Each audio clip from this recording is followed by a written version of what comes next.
Jacob Akley. Today I'm going to spend a little bit of time with you guys to tell you about myself, how I got here, and my hope is that through telling my story, I can have some impact in helping you not only realize your goals, but help you become the best you can be. First and foremost, I am the big red. I was part of the class of 2007, so being here today, this 14 years later, is something special for me. I'm a business owner, I'm an entrepreneur, investor, endurance athlete, life coach, consultant, and I currently hold the fastest known time to run a 5K in all of the countries of the United Kingdom in under 24 hours. That's England, Wales, Scotland, Ireland, and North Ireland. 5 countries, 16 hours. I run marathons, and I run ultra-marathons in the deserts of Utah. I own 5 businesses, which include a honey company, a consulting firm, and a clothing company, to name a few. I do nonprofit events for underprivileged kids and young adults. I do social media marketing and advertising. I've climbed and summited 14,000 foot mountains. I fine dined in Malibu, California, 5-star dining. I've been to Beverly Hills. I've been to the Hollywood Hills. I've seen the Queen of England's palace with my own eyes. And I've worked with millionaires. Now that all sounds great, but my life hasn't always been that colorful. And it took a lot of life experience to get me to where I am. And my hope is that telling you about the mistakes I made along the way, you guys can avoid them when they pop up in your life. I'm a Lansing native. I was born at Sparrow Hospital in 1989, and I lived here until I was 5, and then I moved to Arkansas. I never knew my dad, never knew my biological father, don't know his name. I was poor all of my life. I grew up in trailers, from one trailer to another trailer. And actually, this is a picture from when I was 8 years old, depicting the trailer that I lived in. It was so junky that one day I was running through my bedroom and I fell through the floor. I could literally crawl from my bedroom outside or go outside inside. And we couldn't afford to fix it, so we put a board over the top. My mom was regularly beaten by the men she was with. She did the best she could for us boys. She worked at Waffle House, she was a waitress. We were on welfare all of my childhood. And as you can see, we couldn't afford the fancy toys and clothes. I'm wearing a suit right there. That's what, 5 sizes too big. And I'm wearing grown man's shoes. Because I couldn't afford it. But I was thankful for everything that I did have. My mom married a guy who would constantly bash my brothers and my head against the wall when we got on the line. And his job transferred him from Michigan to Arkansas, and that's why we moved him up here to down south. And the abuse didn't stop with the change in location, and that was my childhood. That was my truth. But I got to a point where I stopped being ashamed of where I came from and said, hey, just because this is where I'm at, it doesn't mean that this is where I'll be. And that's important to understand. My mom died when I was 8 years old. I can still remember to this day my brother swinging the bedroom door open. Boom, they got mom on the stretcher, she's not breathing. And as I jumped out of my bed, I got to the doorway, my heart sank. Saw her lifeless body on a stretcher, with paramedics trying to resuscitate her. But they were unsuccessful and she passed away. And with that, my brothers and I moved back to Michigan with my grandmother. That was a trauma that I didn't really learn to deal with until my late 20s. In high school is where I spiraled out of control, right? I didn't have a mom, I didn't have a dad, and in that time, we really need guidance the most, right?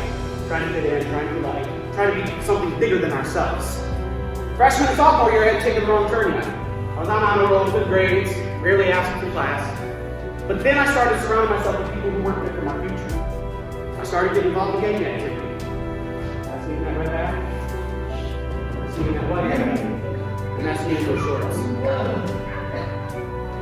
And as I progressed down that path, my grades went from good grades to by the end of my junior year, having a 1.2 GPA. This is a national report card from Sexton in 2006. I was flunking out of high school. And to make it even worse, by my senior year, I decided I was going to drop out altogether. And I did. I spent my whole senior year in the dope house tracking, because I thought it was cool. That's what my boys would do. I spent thousands of dollars like it was nothing. I'd be at the mall buying everything I wanted: cars, clothes, watches, rings. And I was living the dream, or so I thought. But I got to a point where I realized that things were going to go away. And as December of 2006 approached, this is the actual police report. This is a 29-page police report. I'm not going to show you the whole thing. But as December had approached in 2006, we had a house party. And there were 50 or 60 people in the house. Some guys from Detroit showed up. Nobody knew. Fight broke out. And everybody started tussling. We get to the front yard. As I get to the door to try and stop this from happening, the first shot rang out. Boom. Followed by about 6 more. Boom, boom, boom, boom, boom. And as everybody's trying to run and find cover, it gets eerily silent before the panic of what just happened set in. And as I'm assessing to see if anybody's been shot or killed, here comes one of my friends, blood pouring out of his arm, who'd been shot. That night helped shift some direction for my life. And luckily for us and for him, this gunshot wound wasn't life-threatening and he survived. But I knew it wasn't going to be me next. So I rolled back in school with a program called ACE, Adult and Alternative Continuing Education. And I had 2 months to make up an entire year. And I grinded. I spent 9 hours a day studying and testing. And come summer, June of 2007, I walked across that stage and I got my diploma. But just as I was coming out of that storm, I was heading into another one. And at 19 after graduation, I was homeless, jobless, sleeping on a friend's couch with a newborn baby. You want to know how I got there? Because I thought Joey or Sally's opinion was more important than my grades, my education. I wanted to be liked. I wanted to partner. I neglected to do the right things for the wrong reasons. I'm going to say that again. I neglected to do the right things for the wrong reasons. What are you neglecting to do because you want to fit in? What are you neglecting to do because you want to be liked? Because you want to be cool, you want to be bougie, and it's costing your future. See, I didn't know how, but I knew I was going to be more than what I was in that moment, and that through everything that I'd gone through, I could grow to someone I admired. I found my why, and in doing so, I became a father, not only a father, but the best father and individual I could be, while impacting as many lives as I can by telling my story, and how I overcame my own self-sabotage to become a person of value. What do I mean by that? Well, I went from that 18-year-old drug dealer, and you guys are going to laugh at this part, and wannabe rapper. Yes, that's true. I did shows all around the state of Michigan. But, see, I turned into an individual of purpose. I stopped valuing other people's opinions more than my own. I've heard it said many times that you can't connect the dots looking forward, you can only connect them looking back. And I didn't know it, but I had to go through what I went through to make me who I am. I had to be homeless, couch surfing with a newborn baby to see I didn't want to live a life where I couldn't provide for my kids. Right? I had to see my friend get shot to realize that I didn't want to live a life where I was doing drugs, where I was dealing with gang activity. I didn't want to do it. I had to go through all of the bad, the mishaps, and all of it so I could see the good. But most importantly, I had to take ownership. Now, who here is saying they aren't where they want to be because so-and-so did this? I had to take ownership for it all. Why? Because I put myself there.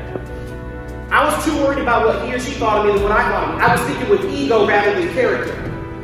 I was so worried about the opinions of other people that I was willing to sacrifice my own integrity for a video-based pleasure. And some of you are doing that exact same thing, and you got no business doing it. That's why I'm here today. So if I can get just one of you to see that, hey, maybe I'm not on the right path right now, my grades are suffering, I know I could and should be doing better, I'm going to make a change so I don't end like he did, then I did my job. Don't you want to make your parents proud? Don't you want to make yourself proud? Right? I didn't have mommy around, I didn't have daddy around, I had to fight to get to where I am today. And I stand in front of you guys with an opportunity and I won't waste it. I'm living my dreams and I will not waste it. How many of you know you have an opportunity to do great things, to play sports, to get scholarships, but you wasted it? How many of you? You see, in adding value to other people's lives, I've been able to in turn add value to mine. I started to see that I could change. So I started to challenge myself. I started to ask myself some questions. What was I capable of? Well, at the time, I was 230 pounds, an alcoholic, unhappy. That's where I was, right there.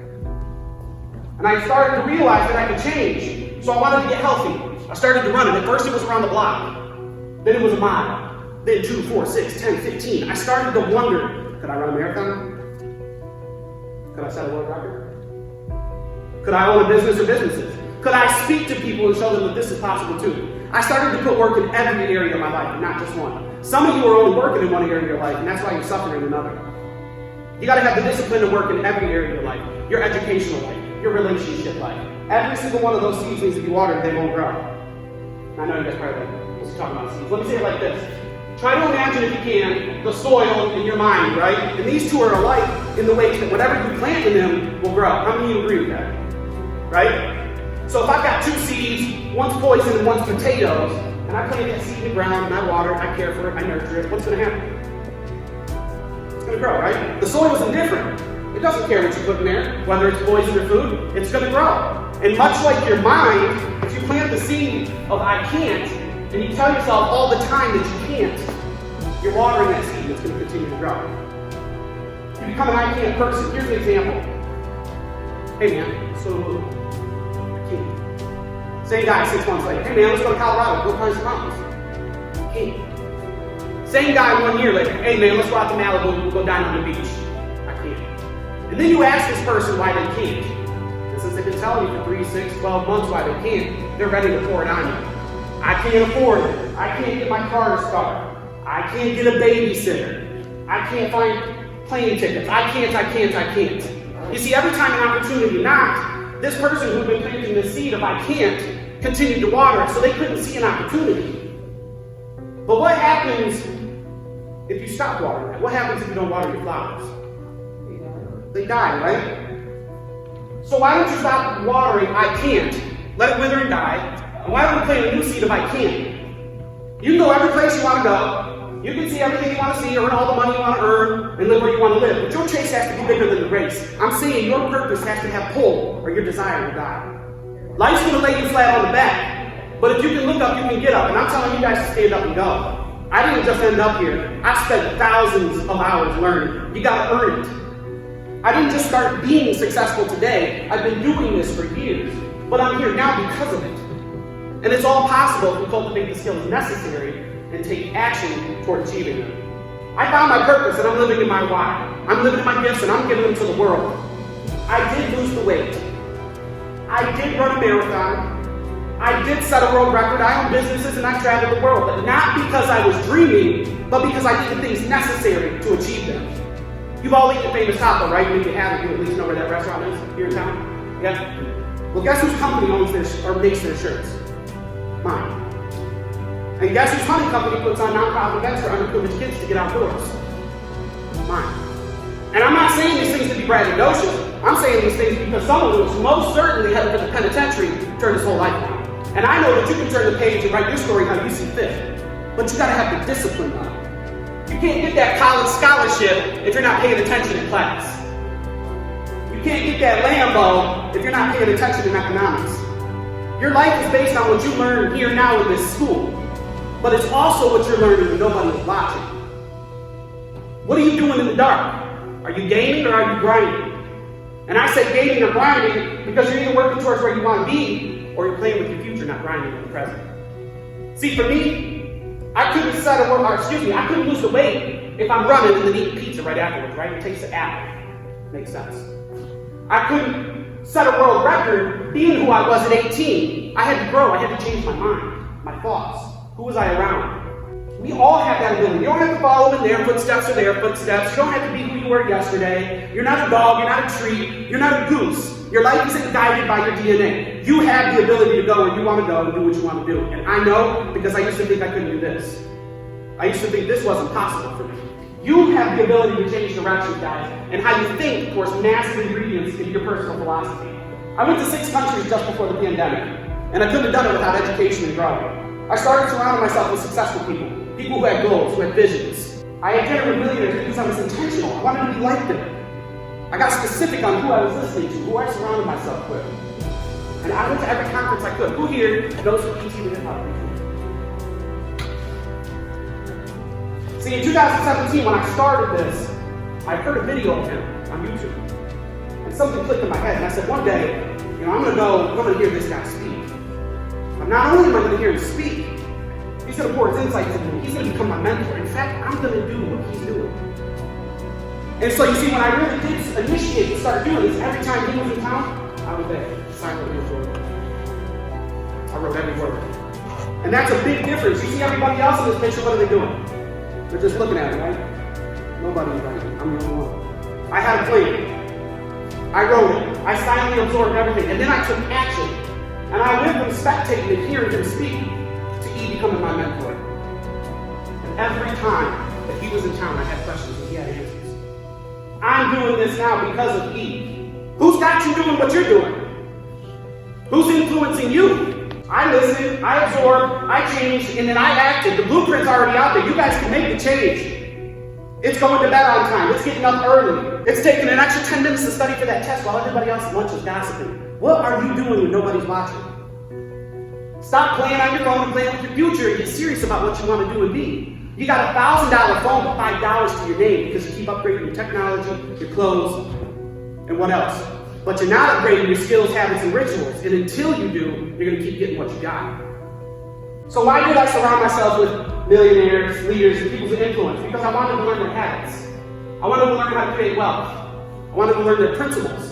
Someone wisely once said that if you want to be successful, follow in the footsteps of people who are already successful in the areas that you want to be. So I want to ask you guys 4 questions today. 4 questions for your future.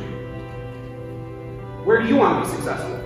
And when you think about where you want to be successful, what do you want to drive? You want to drive a Ferrari? Lamborghini? What do you want to drive? What do you want to drive? You. Yeah, you. What do you want to drive? You. Yeah. Whatever you want to drive. Envision it in your mind. Bentley, Ferrari, Maybach, BMW. Okay, what about you? See, goals are important. They give you a map, a place to look forward to. If you can see that BMW, not even see it, feel it, drive it, and you take action steps toward getting those things, one day you're going to be able to get it. So what do you value? That's another question. It's an important thing, because if you don't value what you're chasing, when adversity steps in front of you, you'll stop. What skills do you need to develop to get you to where you want to go? It's a pretty simple thing. Okay, I want to go here. What do I need to get there? Right? And last but not least, what bad habits do you have right now that if you got rid of them will catapult you towards your goals? If you take the time to actually ask yourself these questions and write down the answers, you can get some actual tangible things that can help you start making changes in your life. But you gotta have the discipline to do it. And why is discipline so important? Because without it, goals can't be accomplished. I heard Jim Rohn say once that discipline is the bridge between goals and accomplishment.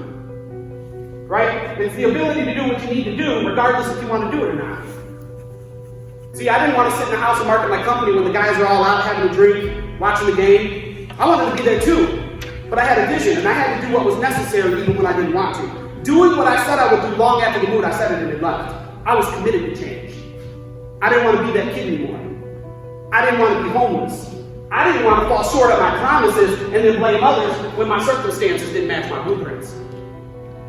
See, in order for you to have the things tomorrow that others want today, you have to be willing to do today what others are not. You got to live a few years of your life like others won't, so you can live the rest of your life like others can't. See, while you're cultivating your skills, your abilities, you'll start to get momentum. It'll be as if doors just start opening. But it is not without commitment. It is not without discipline, and it is not without action.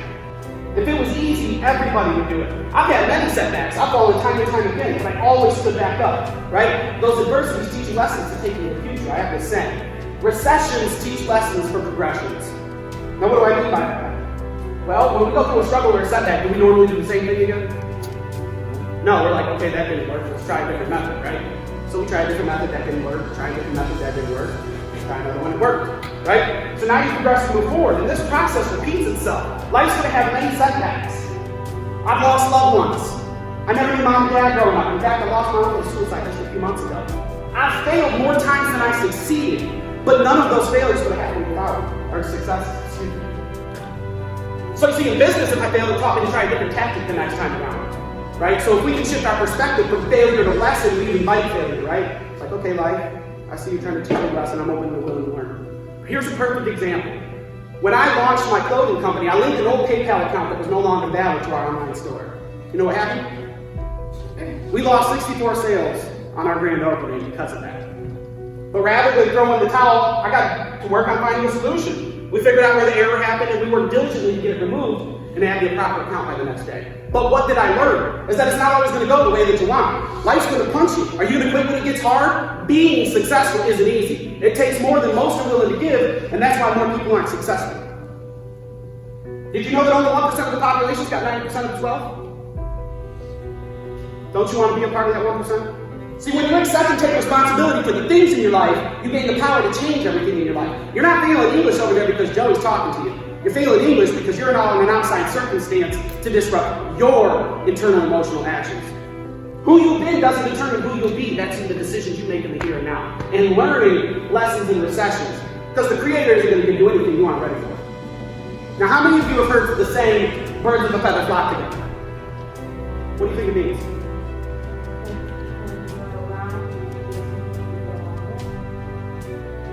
Okay, yeah. What about you? What she said? Okay. But what about a friend? A friend is anybody who's willing to help you see your goals become a reality and vice versa, right? You lift and encourage them to pursue their passions, and they lift and encourage you to pursue yours, right? Dreams should be stimulated by your friends. So this principle of birds of a feather flock together, what it means is that who you surround yourself with affects you. They affect your habits, your thoughts, your actions, and you don't even know it. Studies show that if you hang around people who are negative and angry, over time you'll become negative and angry. But if you get around people who think like you, who are encouraging, who are uplifting, people who are happy and positive, over time you'll become happy and positive. Right? So I hanging out with the crowd I was at 18 was creating the world I was living in. And I continued to get much of the same. But when I changed and I started to get around successful people, I in turn started to become successful. So you see, when you change the way you look at things, the things you look at change. You're creating the world you live in by the people you're around and the decisions you make. Choose them wisely. I want you to write down who your top 5 friends are, and then I want you to assess if they're lifting or hindering you. Because in life we have to learn that we have to detach from the things that aren't helping us become more. Every goal, dream, vision that you have at some point is going to be tested for its validity. What do I mean by that? Life's going to see to it that what you say you want is what you really want, and it's going to do it by putting difficulties in places between you and your destination. And you have to have the discipline to see the vision of what you have at the front of your mind, no matter what obstacles come, no matter what setbacks, and no matter what failures. Now, as I leave you all today, remembering these key points are going to help you drastically make some new and better skills in your daily routines. Start developing self-discipline. Have character. Find your why, and that's an important one, because without your why, you'll simply wander through life. Have humility. Be relentless. Write and read your goals daily. Now, that's probably the most important one on this list. Remember, guys, I was talking about seeds earlier. Whatever you're planting and watering is going to continue to grow in your life. Those people you see soaring by, they're not sitting here all day long on TikTok, Facebook, Instagram, Snapchat, Twitter. They're reading and writing goals, and they're taking action towards achieving them. Those are the people that are soaring by. Use these tools in your everyday life, and they'll drastically help you make new and better habits in your daily routines. Now, I want to quote Jim Rohn one more time because he got away with this. Success is a few simple disciplines practiced every day, and failure is a few errors in judgment. If you keep repeating the same errors that you have been, you're going to keep getting what you got. But I am telling you guys, though, if you start to make those small daily changes like I did, read the books until you grow your skills. Practice the speech until you have it perfected. Train on the subject until you have it learned. Keep going until you have your goal. You'll be unstoppable in your life. You'll be able to achieve everything that you want. You'll be successful in every area. In fact, you will be the person that you've always dreamed of being.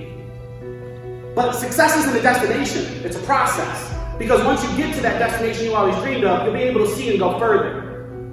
Remember, it's not what you get, it's who you become. Life's a marathon, not a sprint. Keep chasing. I'll see you at the finish line.